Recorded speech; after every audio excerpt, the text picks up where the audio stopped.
Mabilisang balitaan, komprehensibo at totoo sa loob ng 1 minuto.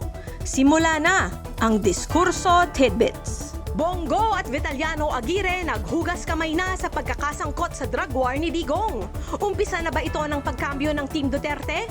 Iwanan na ba sa ere? Ping Lacson, binansagang triple hearsay ang sumbong nila Tino at Erice tungkol sa leaked messages nila President Marcos at Adrian Bersamin. Para kasing chismis na pinagpasapasahan na ng magkakapitbahay.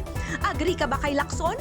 Pero hindi ba't mas mainam kung ipatawag si Bersamin para tuluyang maungkat ng issue na ito? 92% ng Pinoy may bulok na ngipin. Bakit kamo?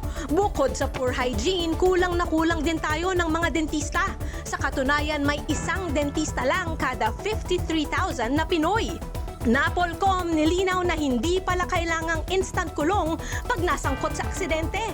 Dalawang opsyon, inquest proceedings kung lantad ang kapabayaan o regular na pagsampa ng kaso kung malabo ang ebidensya. Balitang mabilis, komprehensibo at totoo. Yan ang Diskurso Tidbits. Basahin ang tungkol sa lahat ng yan at sa marami pang ibang nakatutuwa at makabuluhang balita sa diskurso.ph.